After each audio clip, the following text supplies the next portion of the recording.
Hello, welcome to Sumo biology online classes. देखिए, NEET 2022 में disorder of respiratory system से आपको क्वेश्चन मिलना चाहिए।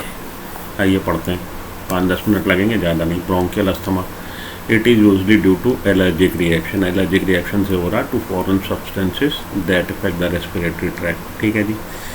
कॉजेज़ क्या है, कारण क्या है? एलर्जेंस, वो जो एलर्जी कॉज कर रहे हैं, stimulate release of histamine from mast cell.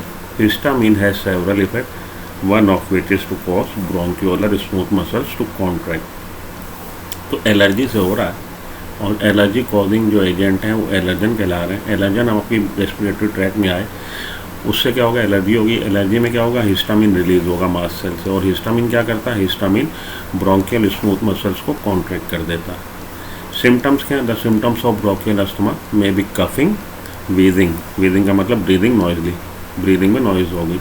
Difficulty in breathing mainly during expiration. ठीक है जी।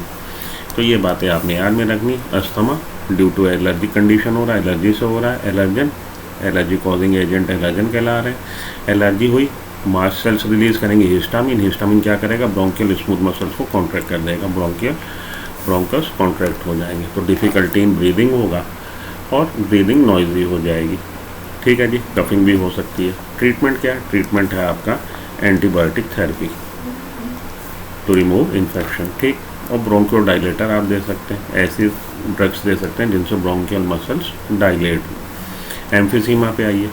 Many of the septa between the alveoli are destroyed. तो एल्वियोलर सेप्टल वॉल का डिस्ट्रक्शन हो गया, डिस्ट्रॉय हो गई। And much of the elastic tissue of lung is replace by connective tissue. और lungs में जो इलास्टिक टिश्यू था, इलास्टिक टिश्यू जिसकी वजह से एल्वियोलाई गुब्बारे की तरह काम कर रहा, फूल पिचक रहा, इलास्टिसिटी खत्म हो जाएगी और उसकी जगह फाइब्रस टिश्यू, कनेक्टिव टिश्यू आ जाएगा। Major causes are cigarette smoking. Emphysema का मेन कारण है सिगरेट स्मोकिंग। एम्फीसीमा का अगर मतलब समझा जाए तो होता है फुल्ली डिस्टेंटेड, मतलब फूले हुए, कि लंग्स जो हैं, एल्वियोलाई जो हैं, वो फूले ही रहेंगे इवन एक्सपीरेशन के बाद भी, हवा उनमें भरी रहेगी।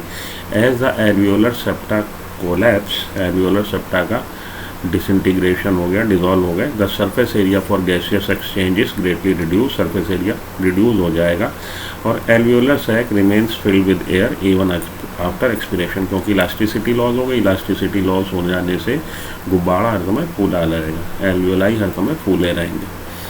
एम्फीसीमा का कॉज क्या है? Irreversible distension. Emphysema causes irreversible distension, फूले ही रहेंगे। And loss of elasticity of alveoli of lungs. So there is no permanent cure, कोई क्योर नहीं है इसका। हाँ, सिम्टोमेटिक ट्रीटमेंट आप कर सकते हैं, ब्रोंकोडाइलेटर दे सकते हैं। ऑक्यूपेशनल रेस्पिरेटरी डिसऑर्डर पे आइए।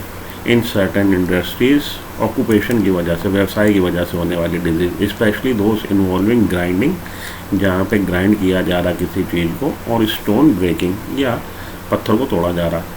सो much dust is produce that the defence mechanism of the body can not fully cope with the situation. इतनी ज़्यादा डस्ट आपने इनहेल कर ली कि हमारी बॉडी का इम्यून सिस्टम उससे लड़ नहीं पा रहा। Long exposure can give rise to inflammation leading to fibrosis. अगर बहुत दिनों तक, 5-10 8-10 साल तक, 20 साल तक वहाँ पे काम करता रहा मजदूर, तो क्या हो जाएगा? फाइब्रोसिस हो जाएगी, proliferation of fibrous tissue, fibrous tissue proliferate कर जाएंगे, thus causing serious lung damage. Silicosis and asbestosis are common example. ऐसे वर्कर जो सिलिकॉन इंडस्ट्री में, सिलिका इंडस्ट्री में काम कर रहे हैं, एस्बेस्टस शीट जहाँ बनती है वहाँ काम कर रहे हैं, तो सिलिका में, ऐसी जगह पे जहाँ पे सिलिका का एक्सपोजर हो रहा या एस्बेस्टस का एक्सपोजर हो रहा, तो उन लेबर में ये सिलिकोसिस और एस्बेस्टोसिस डिजीज़ हो रही है, जो ऑक्यूपेशन से संबंधित है। तो ये ऑक्यूपेशनल रेस्पिरेटरी डिसऑर्डर के अंतर्गत पड़ी जाएगी। The respiratory disease directly related to, immediately related to cigarette smoking. Cigarette smoking की वजह से क्या हो रहा है? एम्फीसीमा हो रहा है, याद रखिएगा। आगे चलिए। Asthma is characterise by, asthma में क्या हो रहा है? ब्रोंकियल मसल्स का स्पाज्म हो जाएगा, कॉन्ट्रैक्ट हो जाएंगी, डिफ़िकल्टी इन ब्रीदिंग होगा और व्हीजिंग इन ब्रीदिंग होगा, नॉइस होगी। Increase asthmatic attack in certain seasons are related to inhalation of seasonal pollen. ठीक है जी, ये कुछ क्वेश्चन थे और हमारे रेस्पिरेटरी ट्रैक के डिसऑर्डर के बारे में जानकारी थी। ब्रोंकाइटिस मैं नहीं समझता आपसे पूछा जाएगा, आउट ऑफ सिलेबस है, रहने दीजिए। वैसे अगर आपको चाहें स्क्रीनशॉट ले लीजिए, पढ़ लीजिए। ब्रोंकाइटिस के बारे में बात हो गई। ये रहा bronchitis, inflammation of bronchi, bronchitis. ठीक है, इतना बहुत है आपके लिए, इसमें से क्वेश्चन आपको मिल जाना चाहिए। तो इसी तरह के क्वेश्चन प्रैक्टिस के लिए बने रहिए सुमो बायोलॉजी के साथ। एक दिन बचा है, पढ़ते रहो, डटे रहो, जब तक तोड़ेंगे नहीं तब तक छोड़ेंगे नहीं।